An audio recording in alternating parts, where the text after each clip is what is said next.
Bismillahirrahmanirrahim. Assalamualaikum warahmatullahi wabarakatuh. Innal hamdalillahi nahmaduhu wa nasta'inuhu wa nastahdihi wa nastaghfiruh. Wa na'udzu billahi min syururi anfusina wa sayyiati a'malina may yahdihillahu fala mudhillalah wa may yudlil fala hadiyalah. Wa asyhadu an la ilaha illallah wahdahu la syarika lah wa asyhadu anna nabiyyana wa rasulana wa qurrata a'yunina wa murabbina Muhammadan abduhu wa rasuluh arsalahu Allahu rahmatan lil alamin. Allahumma salli wa sallim wa barik wa tarahham ala hadzal nabiyil karim wa ala alihi wa sahbihi ومن سار على نهجه واتبع سنته إلى يوم الدين. يا أيها الذين آمنوا اتقوا الله حق تقاته ولا تموتن إلا وأنتم مسلمون. أمسينا وأمسى الملك لله والحمد لله لا شريك له لا إله إلا الله وإليه المصير.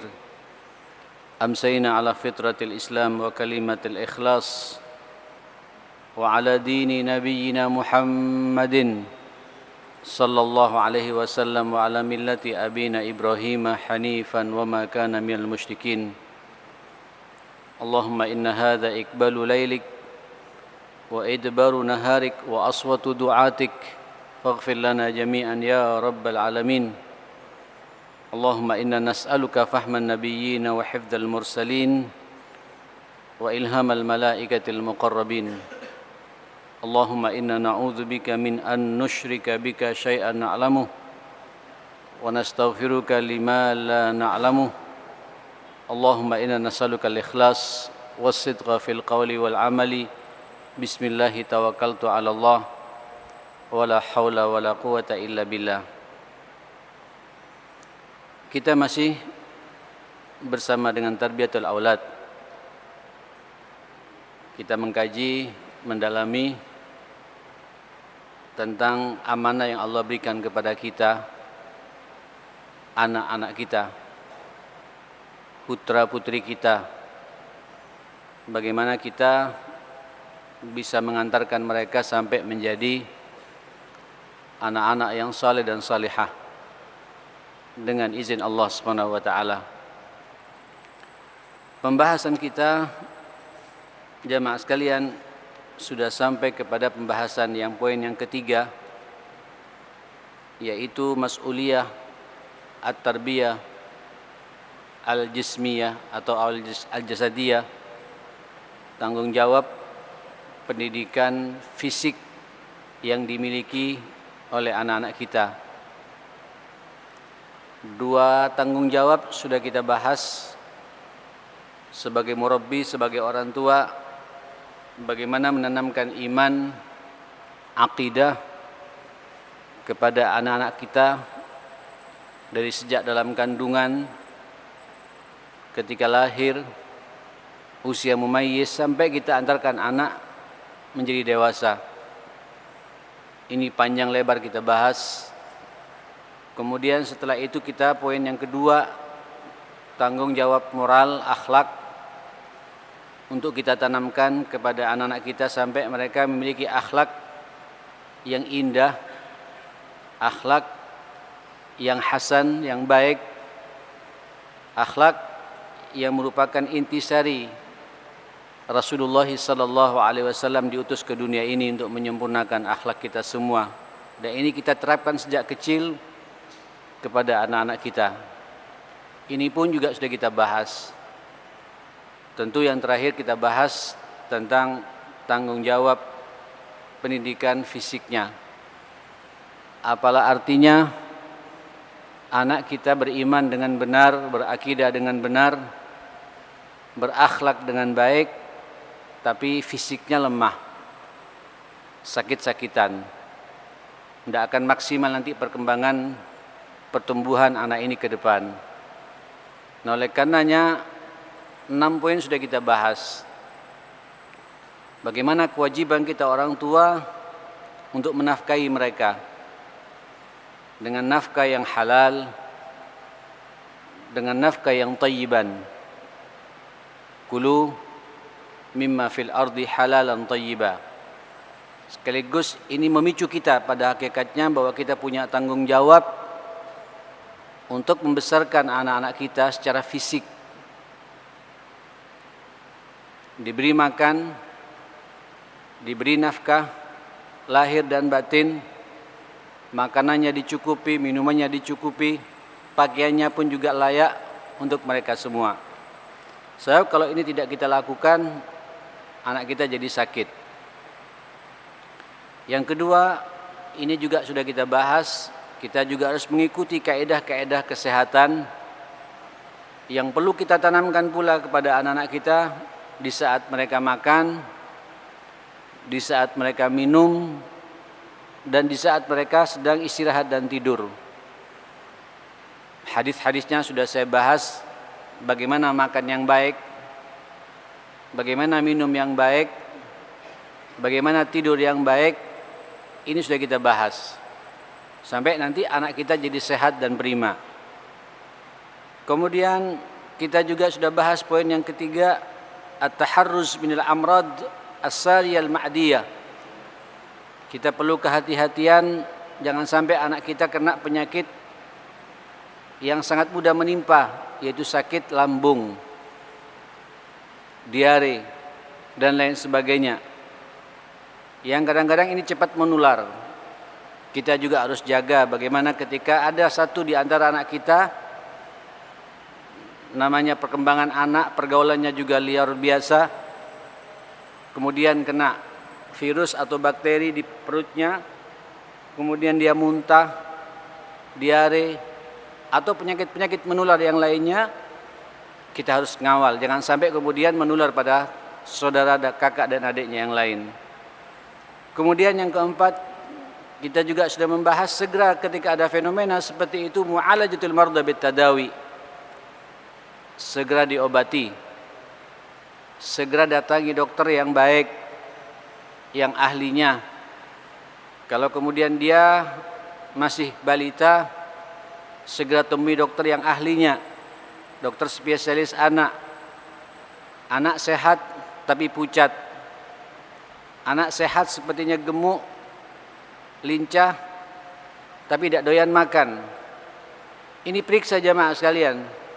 Mungkin kita menganggap remeh, tapi masa tuanya tiba-tiba kena penyakit yang berbagai macam penyakit menimpa pada anak-anak kita saat ini. Berobat. Kemudian tatbik mabda la dharara wa la dirar.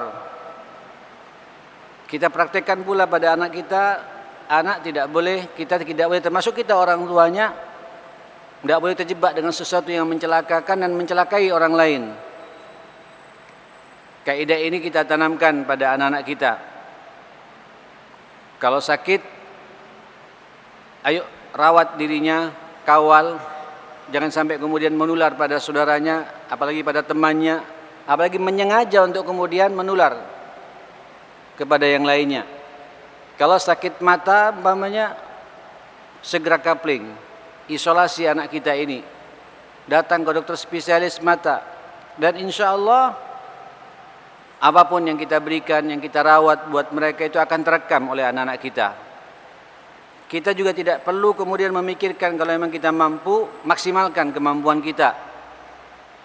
Sebab kalau sakit dan dibiarkan terus-menerus, akhirnya dampaknya kemana-mana, ma'asyal muslimin. Kemudian berikutnya terakhir kita bahas ta'wid al-walad ala mumarasatir riyadha wa al-abil furusiyah. Diajari anak berolahraga. Silakan sekarang luar biasa olahraganya anak-anak kita. Ada yang futsal, ada yang main kemudian tenis meja, ada yang kemudian lari dan lain sebagainya, ada yang bersepeda. Silakan. Kalau di zaman Nabi SAW itu diajari memanah, diajari pula menunggang kuda. Bahkan ada kata-kata yang sangat indah dari Rasulullah SAW, ajari anak pula juga berenang. Padahal kita tahu di zaman Nabi tidak ada kolam renang. Madinah jauh dari laut dan lain sebagainya. Jauh-jauh hari sudah ditangkap oleh Rasulullah sallallahu alaihi wasallam pentingnya menjaga bab-bab seperti itu kepada anak kita. Antisipasi jamaah sekalian, kalau kita punya anak bawaannya di kamar terus, tidur terus, tidak mau bergerak. Apalagi jenengan sampean memfasilitasi mereka dengan laptopnya, dengan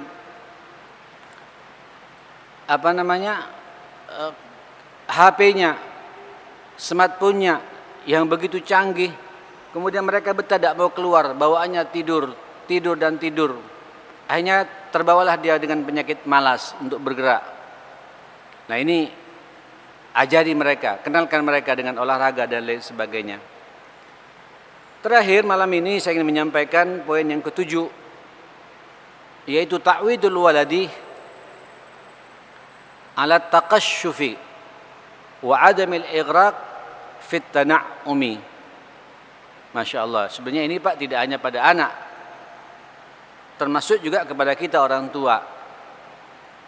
Biasakan anak hidup sederhana, tidak boleh berlebihan, apalagi sampai larut dengan berbagai macam fasilitas.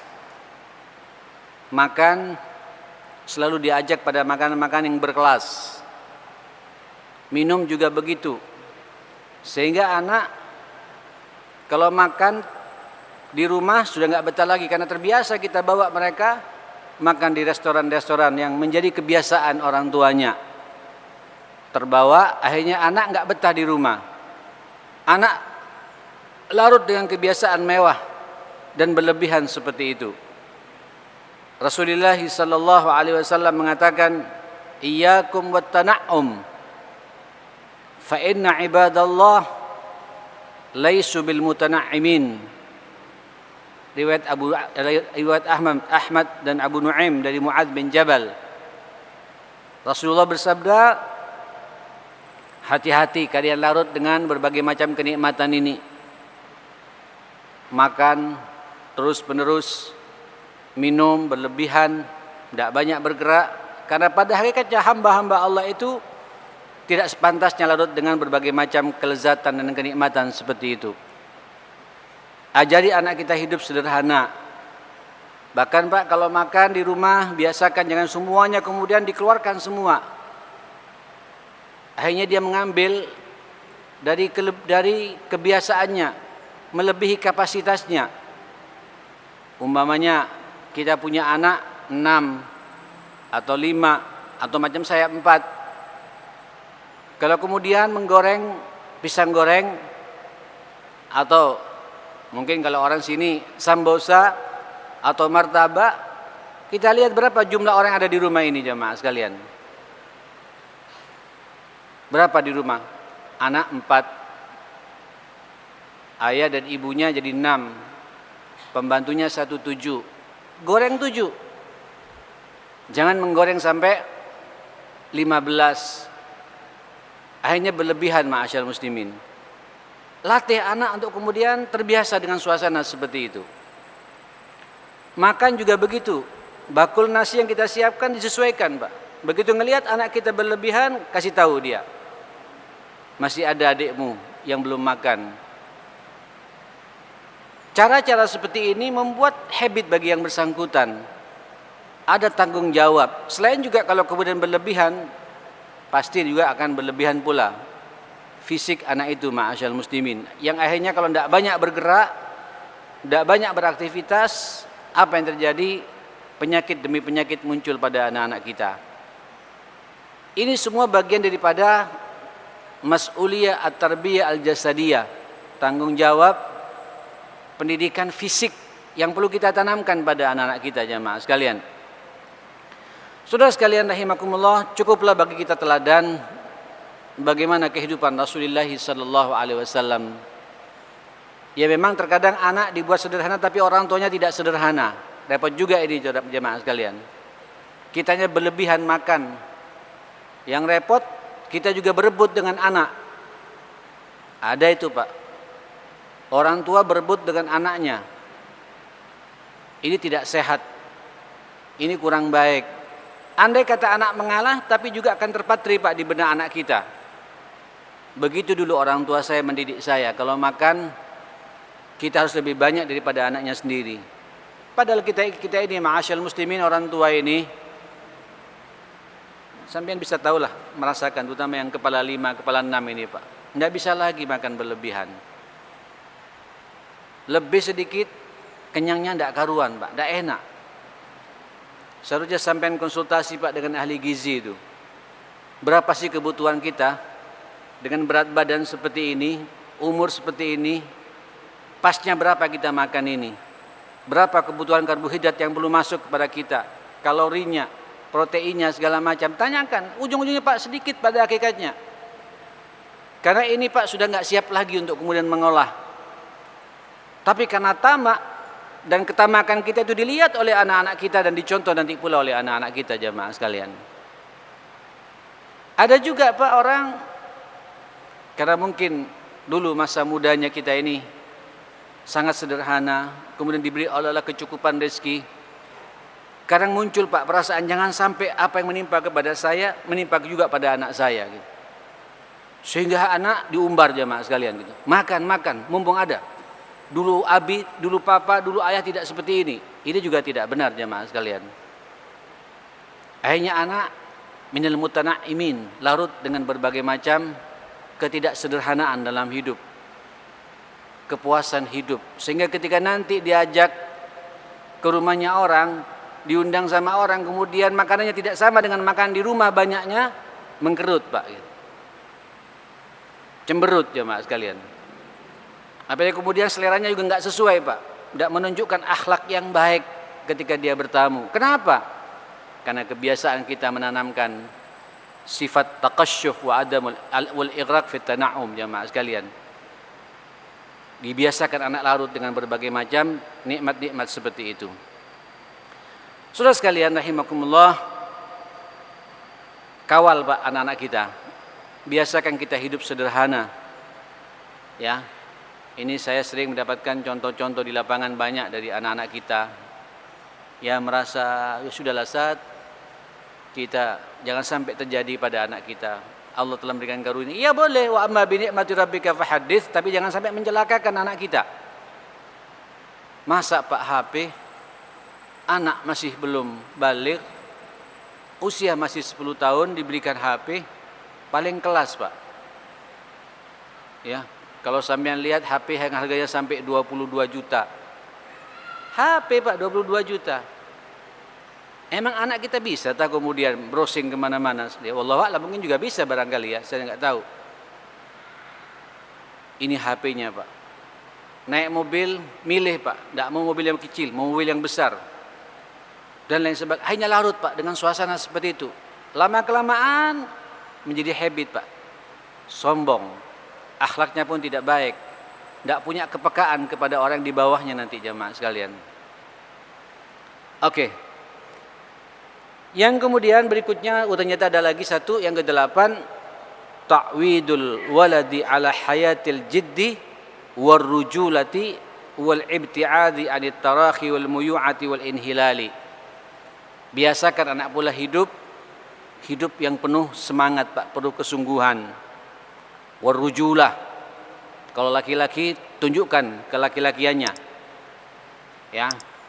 Kalau perempuan tunjukkan pula apa kewanitaannya, kelembutannya. Jauhkan anak kita dari permainan-permainan yang kemudian membuat dia banyak nganggur, jamaah sekalian. Ya. Kemudian hindari sikap-sikap kalau kemudian kelihatan anak kita mulai yang laki-laki nampak menjadi perempuan, yang perempuannya nampak jadi laki-laki, kawal jamaah sekalian, walaupun sudah kita bahas Pak di masalah akhlak kemarin. Sebab ini fisik, tunjukkan kalau dia laki-laki ya laki-laki, kalau perempuan ya perempuan. Rasulullah sallallahu alaihi wasallam bersabda dalam hadis riwayat Muslim, ihris ala ma yanfa'uk wasta'in billah wala ta'jiz. Ayo kata Nabi SAW, hati-hatilah, perhatikan sesuatu yang bermanfaat dalam hidupmu itu. termasuk kita ini Pak ya, semua.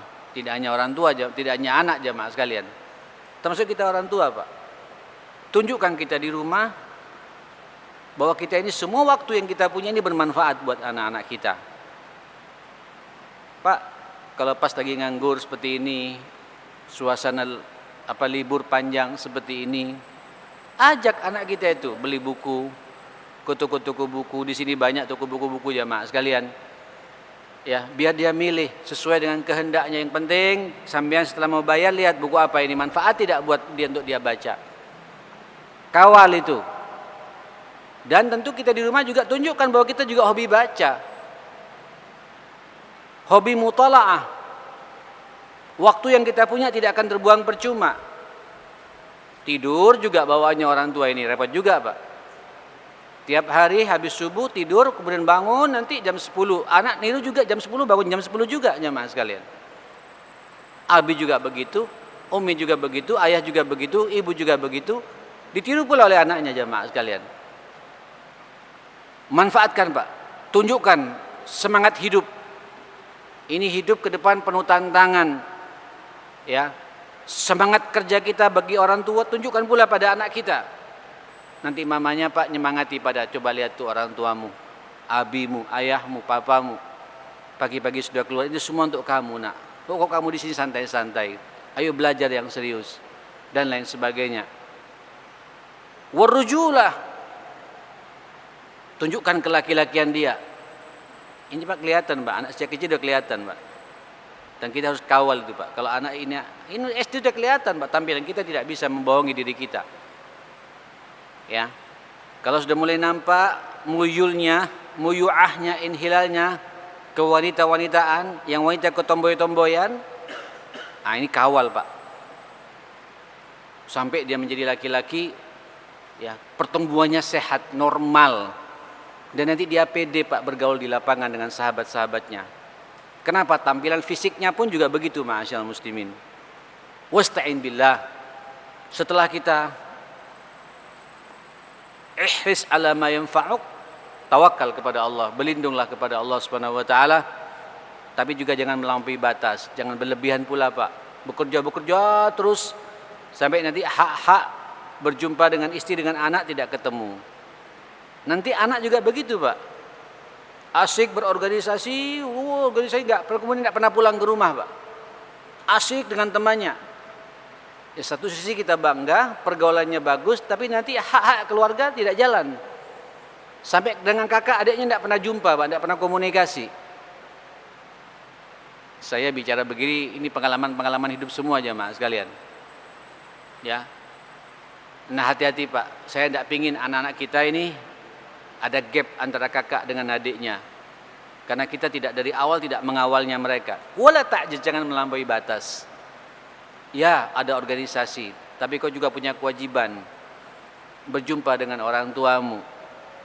Bagus kalian masuk di lembaga ini, di OSIS kalau di SMA-nya atau di SMP-nya, kalau di perguruan tingginya, di BEM-nya segala macam, monggo silakan. Tapi jangan lupa temui orang tuamu. Ya. Jumpa minimal sepekan sekali kakak adik bertemu Pak, hidup rukun di antara mereka. So, kalau tidak, akhirnya nafsi-nafsi Pak, ego yang muncul pada anak kita jemaah sekalian, kesombongan yang muncul pada mereka. Na'udzubillah, summa na'udzubillah. Nah, ikhwatal iman, kesungguhan-kesungguhan seperti ini tentu disesuaikan Pak dengan suasana apa yang terjadi pada anak-anak kita. Tidak bisa kita maksa kayak seperti kita, ma'asyiral muslimin. Anak-anak beda-beda, sesuaikan dunianya bermain yang baik, yang positif. Jangan sampai hilang Pak, masa bermainnya, masa kecilnya hilang, suasana bermainnya jangan sampai hilang, tapi bermain yang positif yang mengarahkan dia. Kalau dia anak laki-laki, tunjukkan permainan yang cocok buat dia. Kalau dia perempuan, tunjukkan permainan yang cocok buat kewanitaannya itu. Sampai Imam At-Tabarani dengan sanad yang jayyid an Rasulullah sallallahu alaihi wasallam, Nabi bersabda, kullu syai'in laisa min dzikrillah fahuwa lahwun aw sahwun illa arba'u khisalin. Kata Nabi SAW, segala sesuatu, apapun pula sesuatu itu, yang di dalamnya tidak ada muatan zikir kepada Allah, itu adalah sesuatu yang sia-sia dan penuh dengan permainan. Kecuali 4 hal yang diperbolehkan dalam Islam. Semuanya ini Pak, permainan yang menuntun kita untuk kemudian pandai memanfaatkan waktu dan memunculkan Pak semangat hidup. Apa itu? Yang pertama, masyur rajuli baidal gharadaini. Ada yang mengatakan ay ar-rami, berjalannya seseorang di antara 2 sasaran. Ini banyak Pak kalau kita Pak. Bisa diartikan 2 sasaran sambian lari dari satu tempat ke tempat yang lain. Atau sambian melatih apa? Melatih memanah, latihan memanah. Yang akhirnya nanti kemudian kita datang berjalan ke situ untuk mengambil panahnya, kemudian balik lagi, berangkat lagi. Ini bukan sesuatu yang sia-sia karena ada fokus Pak di situ, ada konsentrasi. Latihan kita konsentrasi, muncul semangat hidup. Kita tidak mudah stres jamaah sekalian. Terus apa yang kedua? Wa ta'dibihi farasahu, latihan menunggang kuda. Ya, ini dilatih kalau di zaman Nabi memang kuda ini sangat dibutuhkan, mobil khusus nanti dalam suasana perang, menjembarkan Islam dan lain sebagainya. Mungkin kalau sekarang anak dilatih Pak naik sepeda, ya, naik motor, mungkin nanti juga naik mobil dan lain sebagainya. Jangan sampai anak kita yang laki-laki tidak memahami semua itu. Wa mula'abatuhu ahlahu, Masya Allah, bercengkrama dengan keluarganya. Ini Pak hayatul jid, suasana segar. Hidup ini juga tidak monoton. Ini orang Pak, dan bab ini saya jaga betul ma'asyal muslimin. Saya menikmati di bab yang satu ini. Muda'abah, bercengkrama, berakrab-akrab dengan anak dan keluarga dan istri. Guyon, tapi guyon-guyonan yang mendidik. Ya. Sesekali duduk bareng, makan bareng, olahraga bareng, ya, berjalan bareng. Kayak kemarin liburan kita naik ke Terawas bareng, ya, kemudian tahajud bareng, salat malam bareng. Masya Allah, nikmat. Itu mengakrabkan kita jamaah sekalian. Kemudian paginya kita berolahraga, berenang, berjalan, turun naik bukit segala macam. Ini membuat ada sesuatu yang baru buat anak-anak kita dan keluarga kita. Itu tidak dilarang sama Nabi sallallahu alaihi wasallam. Kemudian yang menarik juga yang saya katakan tadi, wa ta'limuhus sibahah. Nabi menyuruh kepada kita untuk ngajari anak kita, keluarga kita berenang. Ini menarik, padahal Nabi juga, ya, di Madinah itu kita tidak ada kolam renang, kita tahu semua itu. Di Madinah itu jauh dari laut, tapi Nabi sudah berpikir panjang jamaah sekali betapa renang dibutuhkan untuk kesehatan kita semua. Saudara sekalian rahimakumullah, kalau tidak, akhirnya apa Pak? Anak liar, nggak terkontrol karena tidak ada komunikasi dengan keluarga, hidupnya sendiri. Kalau sudah sendiri Pak, setan masuk menggoda dia, peluang-peluang maksiat masuk kepada anak-anak kita. Tidak bisa tidak, la mahalatalah, mustahil ditinggal, mustahil Pak terhindar dari mereka semua. Tidak usah anak kita pun juga demikian ma'asyal muslimin. Rawal Bukhari wa Muslim an Abi Hurairah radhiyallahu anhu anna Rasulullah sallallahu alaihi wasallam qala la yazni zani hina yazni wa huwa mu'min. Tidaklah zina seorang pezina itu ketika dia zina sementara dia dalam kondisi beriman. Makanya suasana iman, hayatul jiddi ini jamaah sekalian, keakraban di antara kita. Antum lihat Pak, anak-anak yang liar seperti itu pasti anak-anak yang kemudian dia tidak mendapatkan hiburan dalam rumah tangganya itu. Dia enggak takut akan dosa besar, naudzubillah. Maka dicabut Pak imannya oleh Allah Subhanahu wa taala. Wala yasrikus sarik hina yasrik wa huwa mu'min. Begitu pula seseorang ketika dia mencuri, saat dia mencuri pasti dicabut imannya oleh Allah Subhanahu wa taala. Kita jangan menyalahkan anak Pak, salahkan kita sendiri. Kenapa sampai anak berani mencuri? berani berbohong. Kita sudah bahas kemarin ya, fenomena mencuri, fenomena berbohong, ya, fenomena mengumpat dan lain sebagainya. Kenapa ini semua? Karena kita orang tua, keakraban tidak muncul. Yang akhirnya apa Pak? Kalau orang sudah zina, apa yang terjadi jamaah sekalian? Lihat Pak, para pezina-pezina Pak, tidak ada yang sehat Pak. Minimal mentalnya nggak sehat. Pezina-pezina itu Pak dicabut keberkahannya oleh Allah Subhanahu wa taala dalam kehidupannya. Pezina-pezina itu dibuat gelap, kata Rasulullah, muka dan hatinya. Kalau berbicara kasar, omongannya tidak ada nilainya, tidak ada manfaatnya. Dan akan menimbulkan berbagai macam penyakit di tengah-tengah masyarakat ini. Yang jelas dia telah khianat di tengah-tengah rumah tangganya. Hati-hati jamaah sekalian. Termasuk juga mencuri. Wala yushrabul khamru hina yashrabuha wa huwa mu'min. Begitu pula tidak diminum khamr itu, narkoba itu. Ketika dia dalam kondisi seperti itu, pasti imannya juga dicabut oleh Allah Subhanahu wa taala. Kenapa Pak? Sampean lihat pula orang-orang seperti itu, anak-anak seperti itu yang terjebak dengan minuman-minuman keras segala macam, termasuk juga narkoba, pil koplo segala macam, pasti ada ketidakseimbangan dalam tarbiyah mereka. Ya, akhirnya merusak fisik mereka, ma'asyiral muslimin. Rawahun Nasa'i. Fa idza fa'ala dzalika, kata Nabi, kalau sampai kemudian tiga-tiganya dilakukan, pezina, suka mencuri, minum minuman keras, faqad khala'a ribqatal Islam min unuqih. Berarti dia telah mencabut, ya, ikatan Islam di pundaknya, seakan-akan Pak tidak diakui keislamannya oleh Rasulullah sallallahu alaihi wa alihi wasallam. Ikhwatal iman, bagi ibu-ibu, para wanita, hati-hati, ini muyu'ahnya dan ilhilalnya. Ini kondisi sekarang luar biasa terjadi. Apa yang terjadi? Itulah fenomena saat ini jamaah sekalian. Para gadis-gadis kita yang berjalan berlenggok-lenggok. Ini sebenarnya hadisnya sering kita dengar jamaah sekalian. Sinfani min ahlin nar. Dua macam manusia yang akan menjadi penghuni neraka. Nabi tidak akan melihatnya nanti pada hari kiamat. Qaumun ma'ahum siyat ka'adnabil baqar yadribuna bihan nas. Itulah orang yang memegang cemeti, kemudian suka memukul orang, ya, karena dia merasa memiliki kapasitas, memiliki posisi, suka menekan orang, memukul orang, mengancam orang. Ini orang-orang Pak yang tidak dilihat oleh Rasulullah.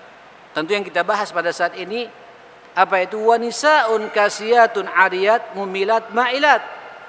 Wanita berpakaian tapi seperti tidak berpakaian, telanjang, kata Nabi SAW. Tidak usah tanya lah Pak, ya, kalau Eropa Barat sudah mereka dianggap ini, mereka tinggal nunggu kehancurannya Pak. Ya, yang repot kita yang niru-niru saat ini jamaah sekalian. Ya, berpakaian tapi seperti tidak berpakaian. Pakai hijab tapi ketat Pak, lekuk-lekuk tubuhnya juga masih kelihatan.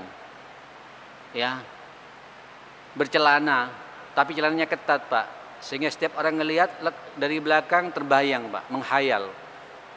Na'udzubillah summa na'udzubillah. Ini kata Nabi, la yadkhulunal jannah, mereka tidak akan masuk ke surganya Allah Subhanahu wa taala. Ya, fi riwayat ru'usuhunna ka'aslimatil bukhtil ma'ilah. Kepalanya Pak kayak ada punuk onta, kalau berjalan berlenggok-lenggok, memang menyengaja supaya dilihat oleh laki-laki yang bukan mahramnya. Mereka tidak akan masuk surganya Allah. Mereka juga tidak akan mendengar bau surganya Allah, tidak akan mendapati bau surganya Allah Subhanahu wa taala. Padahal Pak, bau surganya Allah ini akan didapati perjalanan yang barat dan timur jamaah sekalian. Nah, orang ini tidak akan mendengar baunya surga, apalagi masuk jamaah sekalian. Ayo Pak, perhatikan ya bagaimana tampilan fisik anak-anak kita yang laki-laki, kadang-kadang niru perempuan. Apa kalau bahasa kita ini? Ya kayak banci itu Pak, kayak waria. Walaupun kadang-kadang juga pakaiannya juga gagah, pakai jas, tapi berjalannya juga miring-miring kayak gini. Ya, yang laki yang perempuan juga begitu, ketomboy-tomboyan. Ini masalah fisik Pak, fisik amanah buat kita semua. Kawal Pak, kawal, sejak kecil kawal. Ini amanah buat kita. Sebab pada hakikatnya Allah menciptakan hanya ada dua, Pak, laki dan perempuan. Tidak ada tengah-tengah. Kalau terjadi seperti itu ujian buat kita, kawal terus, Pak, mereka itu. Pasti nanti ketemu fitrahnya dengan izin Allah Subhanahu wa taala. Ikhwatal iman, inilah, Pak, 8 masalah yang terjadi kepada anak-anak kita. Insyaallah besok di pertemuan yang akan datang saya akan bahas ada 4 fenomena lagi, Pak, terkait dengan masalah perkembangan fisik anak kita. Apa itu? Fenomena merokok. Ini perlu saya bahas. Termasuk juga bagi orang tua juga merokok. Jangan harap sampai akan berhasil mendidik anaknya, jamaah sekalian. Yang kedua, ada seriyah. Anak suka menyendiri. Mohon maaf, agak kasar, tidak apa-apa saya bicara di sini. Ada seriyah, Pak, kalau bahasa ceplas-ceplosnya ini masjid ya. Onani, masturbasi. Ini juga terjadi, Pak, fenomena ini pada anak-anak kita. Kemudian fenomena mukhaddirat, narkoba, minuman keras yang memabukkan, sampai nanti fenomena zina dan liwat. Nauzubillah. Ini juga sudah mulai masuk, Pak, di kalangan remaja-remaja kita dan anak kita. Mudah-mudahan semua dijauhkan oleh Allah Subhanahu wa taala. Baik, insyaallah kita sambung lagi di pertemuan yang akan datang. Mudah-mudahan kita semua dalam lindungan Allah. Anak kita menjadi anak-anak yang saleh dan salehah. Mudah-mudahan rumah tangga kita semuanya dalam pengawasan dan lindungan Allah Subhanahu wa taala. Rabbana atina fid dunya hasanah wa fil akhirati hasanah wa qina adzabannar. Wa sallallahu ala sayidina Muhammadin wa ala alihi wa sahbihi wa sallama tasliman katsira. Alhamdulillahirabbil alamin. Wal afu minkum. Assalamualaikum warahmatullahi wabarakatuh.